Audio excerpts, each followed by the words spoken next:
स्वागत है आप सभी का NFA नेट क्लास में। आज हम डेटा स्ट्रक्चर एंड एल्गोरिथम से जो PYQs है जून 2020 का, उसका हम लोग क्वेश्चन देखने वाले हैं। उन सभी क्वेश्चंस पे हम डिस्कशन रखेंगे। तो चलिए स्टार्ट करते हैं। जो पहला क्वेश्चन है यहाँ जून 2020 में, वो हम लोग को पूछा था कंप्लीट एन एरे से रिलेटेड। ठीक है, एन एरे ट्री से रिलेटेड पूछा था। जैसा कि आपको दिख रहा है एन एरे ट्री, कभी कभी आपको यहाँ पर एन की वैल्यू भी प्रोवाइड कर देगा। मतलब वो किस तरीके से दे सकता है, 3 एरे ट्री बोल सकता है, 2 एरे ट्री बोल सकता है, इस तरीके से वैल्यूज दे सकता है। तो एक कंप्लीट एन एरे ट्री जो है वो कैसा होता है, जिसका हर एक नोड में या तो n चिल्ड्रन होंगे या फिर 0 चिल्ड्रन होंगे। क्लियर है, या तो n चिल्ड्रन हो सकते हैं या फिर 0 चिल्ड्रन हो सकते हैं। यहाँ बस आपको बोला है कि i जो है वो नंबर ऑफ क्या है, इंटरनल नोड्स की बात किया गया है। l जो है वो क्या है, नंबर ऑफ लीफ की बात किया है एक कंप्लीट एन एरे ट्री में। तो हमें बताना है कि इस एन एरे ट्री में n की वैल्यू क्या है, और आपको कुछ गिवन डेटा दिया है जो कि क्या है, l की वैल्यू 41 और i की वैल्यू 10 है। एक तो यहाँ हम लोग जो लीफ नोड है, मतलब जो n की वैल्यू है, उसको फाइंड करने के लिए एक फॉर्मूला है n = n-1 इंटू i + 1। ठीक है, l की वैल्यू आपको दिया है जो कि क्या है, लीफ नोड है, और i की वैल्यू क्या है, इंटरनल, मतलब कि i जो होता है वो इंटरनल नोड होता है, और उसकी वैल्यू क्या दिया गया है, 10। तो बस हमें पुट करना और फाइंड करना है n की वैल्यू। n हमें नहीं पता, n-1, और i की वैल्यू क्या दिया है, 10 + 1। तो इसको जब हम लोग सॉल्व करेंगे तो ये क्या हो जाएगा, 10n - 10 + 1। तो फिर ये हो जाएगा 10n माइनस प्लस माइनस मतलब कि -9, यहाँ 41 + 9 हो जाएगा 10n। यहाँ क्या हो जाएगा 50 और 10n। तो n की वैल्यू क्या निकलने वाली है, 5 निकलने वाली है। क्लियर है, तो n की वैल्यू क्या आ जाएगी, 5। मतलब कि जो n कंप्लीट एरे ट्री है उसमें n की वैल्यू हमें फाइंड करने की बोला था, तो वैल्यू क्या निकलने वाली है, 5 निकल गई है। ठीक है, इसके लिए आपको ये फॉर्मूला याद रखना है जब इस तरीके से आपको पूछा जाएगा। जब n एरे ट्री की बात होगी तो पूछा जाएगा। इसी में ही आपको क्वेश्चंस के दूसरे फॉर्म भी देखने को मिलेंगे। जैसे आपको कभी n की वैल्यू दे देगा, मतलब जैसे मैंने आपको फर्स्ट बताया स्टार्टिंग में कि ये कभी 3 एरे ट्री भी हो सकता है। ठीक है, 3 एरे ट्री बोलेगा, मतलब n की वैल्यू क्या होगी, 3। तो यहाँ पर आपको कभी लीफ नोड की वैल्यू निकालने बोल सकता है, i की वैल्यू निकालने बोल सकता है, n की वैल्यू दे देगा। तो इस तरीके से क्वेश्चन के फॉर्म में चेंज होते रहता है, तो हमें ये एक फॉर्मूला याद रखना है। क्लियर है, नेक्स्ट हम देखते हैं। तो अगला जो क्वेश्चन है वो हम लोग को हीप ट्री से पूछा है। किस टाइप का हीप ट्री, तो मैक्स हीप ट्री से। मैक्स हीप ट्री में क्या बताता है, जो रूट नोड होगा वो मैक्सिमम होगा, मतलब मैक्स वाली वैल्यू होगी। उसके बाद फिर हम लेफ्ट राइट उससे छोटी जो वैल्यू होंगी उनको हमें रखते जाना है। क्लियर है, तो मैक्स वैल्यू। अब पूछा क्या है क्वेश्चन में वो देख लेते हैं। तो क्वेश्चन क्या बोल रहा है, binary max heap containing n numbers, n number node है उसमें। ठीक है, ये एलिमेंट है, तो smallest element can be found in dash time. Smallest element find करने का टाइम क्या होगा, मैक्स हीप बोल रहा है, मतलब कि रूट में मैक्स होंगे सारे, क्या होंगे उसके बाद नीचे जो स्मॉलेस्ट वैल्यू होंगे वो होंगी। ठीक है, तो मतलब स्मॉलेस्ट एलिमेंट कहाँ मिलेगा हम लोग को, लीफ नोड में मिलेगा, या तो एट लास्ट चाइल्ड नोड में मिलेगा लास्ट में, या फिर सेकेंड लास्ट में मिल सकता है। तो हमें पता है क्या करना पड़ेगा, हमें स्टार्टिंग से लेके पूरे नोड्स को सर्च करना पड़ेगा, क्योंकि हमें पता है कि जो स्मॉलेस्ट एलिमेंट होगा किस पे, मैक्स हीप में, वो कहाँ मिलेगा, लास्ट में मिलेगा। मतलब वैल्यू क्या आने वाली है, जो टाइम लगने वाला है वो क्या लगने वाला है, ऑर्डर ऑफ n, क्योंकि हमें हर एक नोड पे जाके ट्रैवर्स करके हमें पता चलेगा कि स्मॉलेस्ट एलिमेंट सबसे कौन सा है। क्लियर है, नेक्स्ट हम चलते हैं अगले क्वेश्चन पे। अगला जो क्वेश्चन है वो एसिम्प्टोटिक नोटेशन से रिलेटेड है, जहाँ पर हमें सबसे पहले तो 3 चीज़ को याद रखना है। 3 चीज़ मतलब क्या क्या, तो जो हम लेते हैं, मतलब जैसे बिग O, एक होता है क्या, बिग O, जिसको हम लोग O से डिनोट करते हैं, जो किसके लिए रहता है, किसका रिप्रेजेंटेटिव रहता है, वर्स्ट केस का रहता है। किसके लिए रहता है, वर्स्ट केस के लिए। नेक्स्ट जो आता है वो होता है एवरेज केस के लिए। तो एवरेज केस के लिए जो रहेगा वो क्या रहता है, उसके लिए रिप्रेजेंटेशन क्या रहता है, थीटा रहता है। क्लियर, जिसे हम थीटा साइन यूज़ करते हैं। नेक्स्ट फिर आता है ओमेगा, तो ओमेगा जो रहता है वो बेस्ट केस के लिए रहेगा। किसके लिए रहेगा? बेस्ट केस के लिए ओमेगा।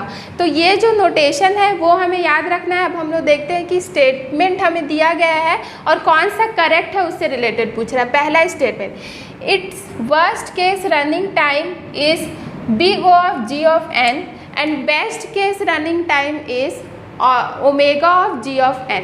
जहाँ पर ये जो O है उसको बता दिया कि ये क्या है? बिग O है। तो हमने देखा बिग O किसके लिए है? वर्स्ट केस के लिए है। पहला स्टेटमेंट क्या बोल रहा है? सही बोल रहा है कि बिग O क्या बोल रहा है कि वर्स्ट केस है जो और big O of G of N है वो वर्स्ट केस रनिंग टाइम है, और omega of G of N है वो बेस्ट केस रनिंग टाइम है जो हमारे उससे मिल रहा है, मतलब सही है फर्स्ट। सेकेंड देखते हैं। अब ऑप्शन में भी आप देख लीजिए कोई एक ही स्टेटमेंट सही होने वाला है, मतलब कि कौन सा होने वाला है? फर्स्ट। क्लियर है? एक ही स्टेटमेंट चूज़ करना था, बाकी सब एलिमिनेट हो जाएंगे। कैसे एलिमिनेट होंगे उसको हम लोग देख लेते हैं। फर्स्ट केस रनिंग टाइम बोल दिया है ओमेगा, तो ये क्या होगा? गलत होगा, क्योंकि हमने वर्स्ट केस के लिए किसको सही बोला, मतलब कौन रिप्रेजेंटेटिव है उसका? Big O। तो यहीं पर ये क्या हो जाएगा? स्टेटमेंट कैंसिल आउट हो जाएगा, एलिमिनेट हो जाएगा। थर्ड क्या बोल रहा है? Big O of GN equals to omega of G of N बोल दिया है। दोनों इक्वल कैसे होंगे? एक होता है वर्स्ट केस, एक होता है बेस्ट केस, नाम ही अलग अलग है, ठीक है? तो वो दोनों इक्वल वैल्यूज़ नहीं ला सकते, इसलिए ये भी क्या होगा? एलिमिनेट होगा। फोर्थ स्टेटमेंट क्या बोल रहा है?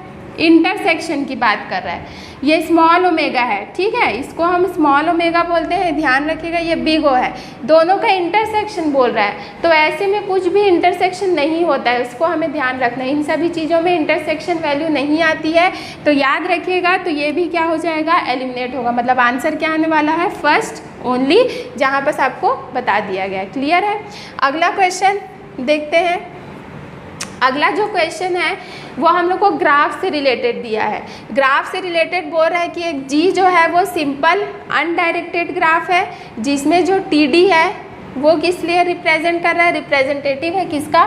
DFS का, डेप्थ फर्स्ट ट्री की बात कर रहा है। उसके बाद फिर TB जो है वो किसके लिए है? ब्रेथ फर्स्ट सर्च यानी BFS की बात कर रहा है। कुछ फॉलोइंग स्टेटमेंट्स दिए गए हैं, उनमें से कौन सा करेक्ट है वो हमें बताना है। सबसे पहला statement, no edge of G is cross with respect to TD, मतलब डेप्थ फर्स्ट सर्च में कोई भी एजेस क्रॉस नहीं होते हैं। किसके लिए पूछा है? अनडायरेक्टेड ग्राफ, ठीक है, सिंपल अनडायरेक्टेड ग्राफ है, तो उसमें याद रखिएगा कि जो DFS होगा, डेप्थ फर्स्ट सर्च, जब वो अनडायरेक्टेड ग्राफ होगा तो कोई भी एज एक दूसरे को क्रॉस नहीं करेंगे, इसलिए ये स्टेटमेंट क्या है? सही है। ये स्टेटमेंट क्या है? सही है। नो की बात किया, कोई भी एज क्रॉस नहीं करेंगे। याद रखिएगा, गारंटी किसके लिए है? अनडायरेक्टेड ग्राफ के लिए। डायरेक्टेड में कोई गारंटी नहीं है, कर भी सकता है क्रॉस, नहीं भी कर सकता है। क्लियर है? स्टेटमेंट फर्स्ट सही है। Second statement, for every edge U and V of G if U is at depth I, ठीक है, जो भी एज है U और V का, जिसमें बोल रहा है जो U वर्टेक्स है उसका डेप्थ I है एंड जो V वर्टेक्स है उसका डेप्थ J है। किसमें? TB में बात कर रहा है, ब्रेथ फर्स्ट सर्च की बात कर रहा है। देन जब वर्टेक्स I और वर्टेक्स J, जो डेप्थ I है और डेप्थ J, उनको जब हम माइनस करेंगे उनकी वैल्यू को, तो 1 आनी चाहिए बोल रहा है। क्लियर है? 1 आनी चाहिए। डेप्थ I और डेप्थ J मतलब कि उसकी हाइट की बात कर रहा है, उसके डेप्थ की बात कर रहा है। एक एग्जांपल से हम लोग समझते हैं, ग्राफ से समझते हैं। जैसे मैंने एक ट्रायंगल एक एग्जांपल ले लिया, ठीक है, B और C, ये मैं एक ग्राफ ले लेती हूँ इस तरीके से। अब क्या बोला है? मान लीजिए ये वर्टेक्स है वो क्या है? डेप्थ I पे है, J वर्टेक्स जो है वो डेप्थ J पे है। क्लियर है? तो यहाँ पर क्या बोल रहा है? डेप्थ मतलब हाइट की बात कर रहे हैं। जैसे हम हाइट लेंगे तो ये हाइट क्या हो गया? 0 हो गया, ये हाइट 1 हो गया। दोनों का जो डेप्थ है वो 1 हाइट में है, सेम लेवल में है। BFS कैसे वर्क करता है? लेवल वाइज लेवल करता है। तो जब हम लोग B माइनस C करेंगे तो इसकी वैल्यू क्या आने वाली है? 1 - 1 यानी कि ज़ीरो आने वाली है वैल्यू, तो वो किस लेवल पे है, वो सेम लेवल पे है दोनों ही, तो वहाँ पर वैल्यू हमेशा क्या आने वाला है, ज़ीरो आने वाला, 1 नहीं आएगा। इसलिए स्टेटमेंट जो सेकंड है वो क्या हो जाएगा, फॉल्स। मतलब स्टेटमेंट फर्स्ट करेक्ट होगा और सेकंड क्या होगा, फॉल्स होगा, यानी ऑप्शन नंबर 3 होगा। अगला क्वेश्चन देखते हैं, जहाँ पर वो क्या बोल रहा है। क्वेश्चन है वो स्टेटमेंट वाइज है। यहाँ पर आपको 2 स्टेटमेंट दिया है। पहला स्टेटमेंट बोल रहा है कि 5 डिवाइड्स n का पावर 5 माइनस n, वेयर जो n है वो कैसा होना चाहिए, नॉन निगेटिव नंबर होना चाहिए। ठीक है, नॉन निगेटिव नंबर मतलब कि पॉजिटिव वैल्यू को ही लेने बोल रहा है, कोई भी इंटीजर लो, कोई भी वैल्यू लो, पॉजिटिव लो बोल रहा है। क्लियर है। अब n की वैल्यू जैसे मान लीजिए हम 2 रखते हैं, तो इक्वेशन क्या दिया है, 2 का पावर 5 माइनस n की वैल्यू क्या है, 2, 2 का पावर 5 यानी कि 32 माइनस 2 यानी कि 30। नेक्स्ट क्या बोला है, ये क्या होना चाहिए, ये इक्वेशन जो भी वैल्यू आएगी वो 5 से डिवाइड होनी चाहिए। ठीक है, तो अब ये क्या 5 से डिवाइड हो जाएगा इजीली 5 से डिवाइड। तो ये क्या हुआ, स्टेटमेंट फर्स्ट सही है। मतलब आपको क्या करना है, n की वैल्यू कुछ भी लो, उसके पावर 5 करो, ठीक है, 5 टाइम मल्टीप्लाई करो, फिर n का जो भी वैल्यू दे रहे होगे उससे माइनस 5 से डिवाइड करके देखो तो आंसर आपको मिल जाएगा। ठीक है, क्लियर है। वो हो गया क्या, डिवाइड हो गया। नेक्स्ट भी उसी तरीके से बात किया। अब क्या बोल रहा है कि n की पावर 3 लेके देखो, फिर माइनस n करो और 6 से डिवाइड करो, हो रहा है कि नहीं। हम इसी को फॉर्मूला में मतलब इसी को ही सॉल्व करके देखते हैं। 2 का ही हम पावर ले लेते हैं, क्या, 3 माइनस 2, तो यहाँ पर क्या हो जाएगा, 8 माइनस 2 यानी कि 6। क्लियर है। और 6 को 6 से डिवाइड करोगे तो कितनी आ जाएगी वैल्यू, 1। मतलब ये भी डिवाइड हो रहा है। तो स्टेटमेंट फर्स्ट और सेकंड दोनों ही क्या है, सेम, मतलब करेक्ट है। तो both statement first and second are correct. Clear है। ये क्वेश्चन था, सिंपल था, नॉर्मल स्टेटमेंट आपको दिया, तो इसमें कुछ लॉजिक कुछ पढ़ के तो जाना था नहीं अपन को। नेक्स्ट जो इस सेशन का लास्ट क्वेश्चन है वो क्या बोल रहा है, लेक्सिकोग्राफिक की बात कर रहा है। ठीक है, lexicographic ordering of the bit string given. हम लोग को लेक्सिकोग्राफिक ऑर्डरिंग करना है। ऑर्डरिंग आपको बता दिया किस तरीके से करना है, 0 इज़ लेस देन 1। मतलब लेक्सिकोग्राफी क्या होता है, एक डिक्शनरी बेस्ड हम लोग क्या करते हैं, उसको ऑर्डर करते हैं, मतलब जमाते हैं। ठीक है, तो हम उसको कैसे उसको जमाएंगे, कैसे उसको ऑर्डर करेंगे, तो वो हमें हमेशा क्वेश्चन में दिया रहेगा। जैसे अभी आपको दिया है 0 वैल्यू वाली पहले आनी चाहिए, 0 मतलब लेस वाली, और फिर 1 वाली वैल्यू आनी चाहिए। यह आपको कुछ स्ट्रिंग दिया है। अब हमेशा याद रखिएगा, बिट स्ट्रिंग मतलब हम लोग को जितने भी दिए गए हैं वैल्यूज़, उसका हर एक बिट को क्या करना है, कंपेयर करना है। जैसे अगर हम लोग इन सभी का बिट को कंपेयर करेंगे, फर्स्ट बिट को, तो सभी फर्स्ट बिट में क्या है, 0 है। उससे हमको पता नहीं चलेगा कि सबसे पहले कौन आने वाला है। तो अब हम देखते हैं क्या, सेकेंड बिट को। सेकेंड बिट में यहाँ 0 है, ये 1 है, ये 1 है, फिर यहाँ 0 और ये भी 1 है। ऑर्डरिंग कैसे करना है, 0 वाली वैल्यू को पहले। तो जैसे यहाँ पर बिट स्ट्रिंग आपको दिख रहा है, तो सबसे पहले हमें 0 को रखना है। तो ये 0 क्या होगा, तो 0 0 वाला कौन सा है, ये फर्स्ट वाला है, 0 0 1। उसके बाद फिर 0 0 0 1। अब हमको क्या करना है, इनको पहले कंपेयर करना है। तो सेकेंड बिट तक तो हमने कंपेयर कर लिया। थर्ड बिट में ये 1 है और यहाँ क्या है, 0 है। तो हमें सबसे पहले क्या रखना है, 0 वाली वैल्यू रखनी है। तो सबसे पहले क्या आने वाला है, 00001। अब ऑप्शन में देख लीजिए 2 जगह है, 00001। नेक्स्ट क्या आ जाएगा, ऑब्वियस सी बात है ये वाला आएगा, तो 001। क्लियर है, मतलब ये ऑप्शन आने वाला है। नेक्स्ट हम इन बाकी को भी देख लेते हैं। तो बाकी में हम लोग का कौन कौन सा हट गया, ये वाला हट गया और ये वाला हट गया।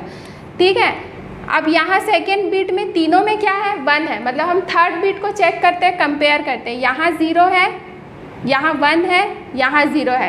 कंपेयर किसका किसका होगा, 0 1 0 और 0 1 0 1 से होगा। अब देखिए यहाँ पर क्या है, 1 है। तो सबसे अब पहले कौन आएगा, तो पहले जो आएगा वो 0 1 0, जो कि ये है। नेक्स्ट क्या आने वाला है, 0 1 0 1 आने वाला है। लास्ट में जो बच गया, जिसमें 1 1 है लास्ट में, वो वैल्यू आएगी, मतलब कि ये। तो ऑप्शन क्या आया, ये। हमेशा याद रखिएगा, लेक्सिकोग्राफिक ऑर्डरिंग जब भी बोलेगा तो आपको ऑर्डरिंग दी रहेगी और उसी के अकॉर्डिंग ही आपको ऑर्डर करके देना है। जैसे यहाँ 0 को पहले लेना, तो फिर 1 को 0 लेस देन 1 करके इस तरीके से बिट बिट स्ट्रिंग में आपको क्या करना है, कंपेयर करना है, हर एक बिट को कंपेयर करना है, उसके बाद फिर उसको आंसर में लेके आना है। तो ये जो क्वेश्चंस थे वो थे जून 2020 के। तो आई होप आपको आज के जितने भी क्वेश्चंस थे वो क्लियर हुए होंगे। आप इसी तरीके से और भी प्रैक्टिस को जारी रखिए। तो अगर आपको आज का वीडियो अच्छा लगा होगा तो लाइक, शेयर और कमेंट ज़रूर करें और सब्सक्राइब करना ना भूलें। शुक्रिया।